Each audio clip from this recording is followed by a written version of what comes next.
15세기부터 시작한 과학의 눈부신 발전으로 인류는 점차 종교의 눈이 아니라 과학의 눈을 통해 이 세상을 바라보기 시작했습니다. 특히 천문학, 생물학, 의학에서의 변화는 드라마틱했죠. 근데 천문학의 발전은 인간은 그저 무한한 우주의 아주 작은 부분만을 차지한다는 사실을 밝혀내면서 이 세상이 신이 인간 위에 만든 세계라는 신학적 세계관을 뒤집었습니다. 생물학에서 다윈의 진화론은 인간이 창세기에 등장하는 신의 창조 행위를 통해 세상에 등장한 게 아니라 자연에 잘 적응한 개체의 변형을 통해서 등장했음을 알아냈죠. 당시 진화론에 허점이 있었던 건 사실이었습니다. 하지만 진화생물학의 새로운 연구 성과가 축적되면서 19세기에만 와도 동식물종의 진화는 생물학자들 사이에서 공식적인 학설로 인정받았습니다. 그리고 현재는 거의 모든 국가의 생물학 교과서에서 정설로 채택하고 있죠. 의학에서도 과학의 약진은 눈부셨습니다. 신학이 주름졌던 시대에는 종교적 미신의 근거에 자의적인 의술이 행해졌습니다. 인간 몸에 대한 인위적인 행위는 신성모독이다 라는 성직자들의 엄포는 생리학, 해부학, 예방접종의 발전에 큰 걸림돌이 되었죠. 하지만 의학의 발전은 성직자들의 편견을 무기력하게 만들었습니다. 근대 의학을 통해 인간의 수명은 비약적으로 늘어났고 삶의 질 역시 수세기 전과 비교할 수 없을 만큼 좋아졌습니다. 과학은 여러 분야에서 종교보다 더 뛰어난 설명력을 가진 이론들을 만들어가며 인간의 지식을 확장시켰습니다. 또한 과학을 기반으로 한 기술의 발전은 인간 문명을 발전시키는 가시적인 결과까지 가져왔죠. 이제 인류가 풀어야 할 모든 종류의 문제는 과학자들에게 던져지고 있습니다. 이런 상황에서 오늘날 종교가 할 수 있는 일은 많지 않아 보이는데요. 그럼에도 불구하고 20세기에 손꼽히는 천재 과학자로 불리는 리처드 파인만은 과학과 종교가 함께 나아가야 한다고 강조했습니다. 무신론자였던 그는 왜 과학과 종교가 갈등을 극복하고 화해해야 한다고 말했을까요? 파인만이 진행한 강연의 내용을 엮은 책 파인만의 과학이란 무엇인가를 바탕으로 20세기를 풍미한 천재 과학자가 말하는 과학과 종교의 관계에 대해서 오늘 말씀드려보도록 하겠습니다.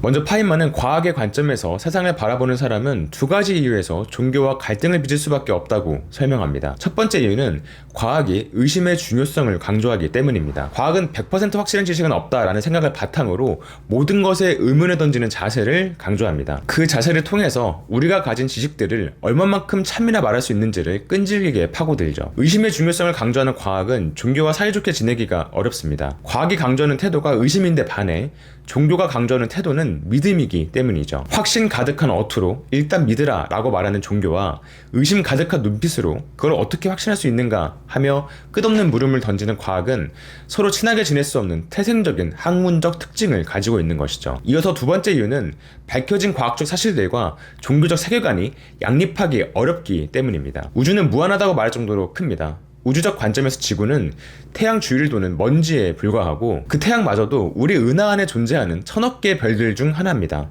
심지어 우리 은하 역시 수십억 개의 은하 중 하나일 뿐이죠. 게다가 인간은 그 먼지에 불과한 지구에서도 가장 뒤늦게 등장한 종입니다. 만약 지구가 세계의 전부라고 가정한다면 전지전능한 신이 세상을 창조했고 그 세계의 주인공으로 인간을 선택했다는 종교의 설명에 고개를 끄덕일 수도 있습니다. 하지만 우주의 광활함의 정도가 무한대에 가깝다는 과학적 사실 앞에서 파인만은 신이 모든 것들을 오로지 상과 악을 향한 인간의 투쟁을 지켜보기 위한 무대로서 창조했다고 말하기엔 부적절해 보인다 라고 말합니다. 인간이 손에 쥔 과학적 사실과 오랫동안 종교에서 말해오던 세계관을 함께 가질 수 없다는 것, 이것이 파인만이 말하는 과학과 종교가 갈등할 수밖에 없는 두 번째 이유였습니다. 여기서 흥미로운 점은 그가 과학과 종교가 싸우는 이유를 설명한 다음에 과학의 우월성을 말하는 게 아니라 종교의 가치를 강조한다는 사실인데요.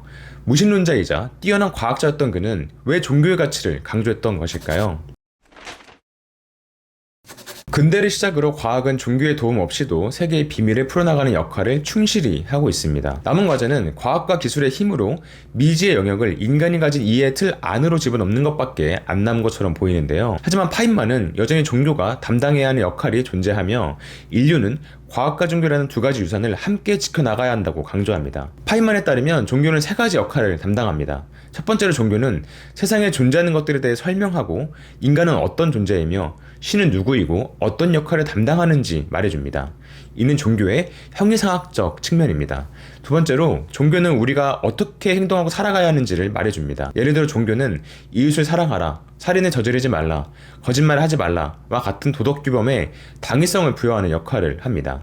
이는 종교의 도덕적인 측면이죠. 세 번째로 종교는 인간이 선한 행동을 할 수 있도록 인간을 감화하는 역할을 합니다. 올바른 행동을 하기 위해선 올바른 행동이 무엇인지 아는 것 이상의 힘이 필요한데요. 종교는 인간이 삶에서 올바른 행동을 실천에 옮기도록 동기를 부여하는 감화의 기능을 담당합니다. 파인만은 종교가 형이상학적 측면에서 설명력을 잃어버렸지만 도덕적인 측면과 감화의 기능에서 여전히 담당해야 할 역할이 있다고 말하는데요. 언급한 종교의 세 가지 측면 중 종교의 형이상학적 측면과 도덕적인 측면은 긴밀하게 연결되어 있습니다. 예를 들어 인간은 신의 형상을 본떠 만든 존재라는 종교의 형이상학적 설명은 인간은 서로에게 해를 끼쳐선 안 된다라는 종교의 도덕적인 명령과 연결됩니다. 여기서 파인만이 주목하는 건 종교의 형이상학적 측면이 무너져 내려도 종교의 도덕적인 측면은 훼손되지 않고 그대로 남는다는 점이었습니다. 지구가 세상의 중심이 아니라는 이론과 인간은 신의 창조물이 아니라 동물들의 자손이라는 이론으로 인간을 특별한 존재로 치켜 세우던 종교의 형이상학적 세계관은 무너져 내렸습니다. 하지만 그 과정 속에서도 종교의 도덕적 유산은 그대로 남겨졌습니다. 새로운 과학적 발견 이후에도 예를 들면 남에게 호의를 베풀고 어려운 사람을 돕는 게 도덕적이다 라는 도덕 규범은 변함없이 유지되었죠. 이로부터 파인만이 말하고자 하는 바는 종교의 도덕적 가치는 과학과 종교가 벌이는 싸움의 승패와는 무관하게 보존된다는 사실입니다. 파인만은 어떤 과학적 발견으로도 인간의 도덕적 행동의 근거를 마련할 수 없다고 말합니다. 파인만에 따르면 과학은 이걸 하면 어떤 일이 벌어질까 하는 물음에 대해서는 답을 줄 수 있습니다. 하지만 나는 이 일을 하기 원할까 하는 데에선 답을 줄 수 없죠. 저희 예시로 설명을 더한다면 휘발유가 쏟아져 있는 곳에 라이터를 던지면 얼마만큼 큰 불이 날까에 대해서 과학은 우리에게 충분한 설명을 제공합니다. 우리는 과학을 통해서 휘발유의 양과 주변 조건에 따라서 얼마만큼 큰 화재가 일어날지 예측할 수 있죠. 하지만 과학의 역할은 딱 여기까지입니다. 그 사람이 라이터를 던져야 할지 말아야 할지에 대해서는 과학은 어떤 답도 주지 못합니다. 라이터를 던질지 말지에 대한 최종 판단은 오로지 그 라이터를 든 사람에게 맡겨집니다. 만약 이 사람에게 타인의 위협에 빠뜨리는 건 옳지 못하다라는 도덕적 신념이 없다면 그는 단순히 불을 보기 위해서 라이터를 던질 수도 있는 것이죠. 과학은 어떤 사안에 대한 정보만을 제공할 뿐 인간이 어떤 행동을 해야 한다, 하지 말아야 한다와 같은 도덕적 가치 판단을 내려줄 수 없습니다. 이제 파인만이 과학과 종교가 함께 나아가야 한다고 말했던 이유가 드러납니다. 과학과 종교는 각각 한계를 가지고 있습니다. 과학은 인간이 더 사실에 가깝게 세계를 바라볼 수 있게 도와줍니다. 하지만 과학 지식만으로는 옳다, 그르다, 해야 한다, 하지 말아야 한다와 같은 도덕적 가치 판단을 이끌어낼 수 없습니다. 인간의 행위를 제한하는 도덕적 규범은 인간의 합리성을 뛰어넘는, 즉 과학적 사실을 뛰어넘는 초월적인 명령을 필요로 합니다. 바로 이 역할을 종교가 담당해왔던 것이죠. 종교는 인간에게 선한 행동을 요청해왔고 선한 행동을 실천하게끔 감화시켜 왔습니다. 종교는 초월적인 신의 명령을 근거 삼아 인간에게 허용하는 행동과 허용할 수 없는 행동을 나눠왔죠. 종교는 인간의 발명품이냐 아니면 신의 계시를 전달하는 매개체냐, 또 종교의 선악 구분이 얼마만큼 타당하느냐와 같은 논쟁과는 별개로 종교는 인류의 역사에서 도덕 규범의 원천으로 역할해 왔습니다. 이것은 과학이 개입할 수 없는 종교의 영역인 것이죠. 하지만 종교 역시 한계가 명확합니다. 과학이 태동하는 시기의 종교는 과학적 지식을 묵살하고 자신들의 세계관을 그대로 밀어붙였지만 이제 그 전략을 고수하는 건 불가능해졌죠. 종교는 과학이 밝히는 사실을 뒤늦게 품는 방향으로 전략을 수정하고 있지만 세계를 설명하는 데 있어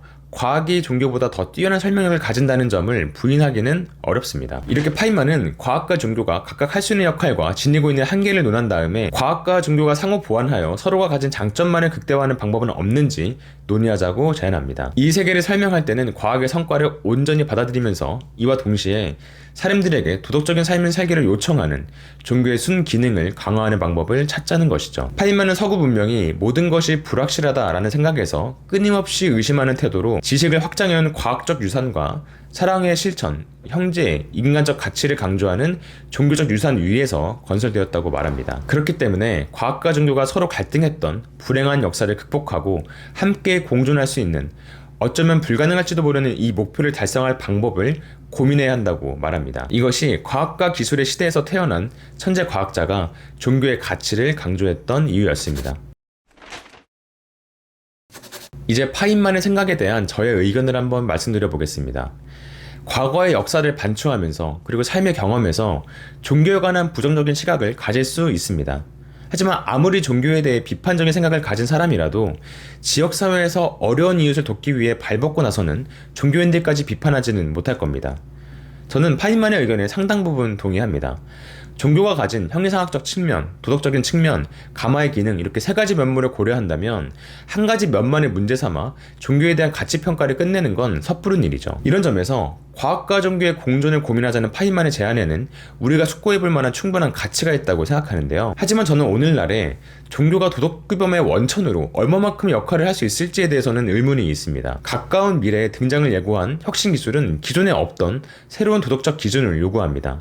예를 들어 뇌를 인공지능과 연결시킨 강화인간이 등장하면 인간과 기계의 속성을 모두 갖춘 이것을 어떻게 대우해야 할지 기존에는 없던 새로운 도덕적 논의를 해야 합니다. 또한 운전이 자율주행차에게 맡겨지고 인간의 노동이 로봇에게 맡겨진다면 그동안 인간중심주의로 만들어진 사회의 도덕 규범들은 전면적인 변화를 맞이하겠죠. 미래 사회의 도덕 규범을 정립하는 그때에 종교가 얼마만큼 영향력을 발휘할 수 있을지 저는 의문이 생깁니다.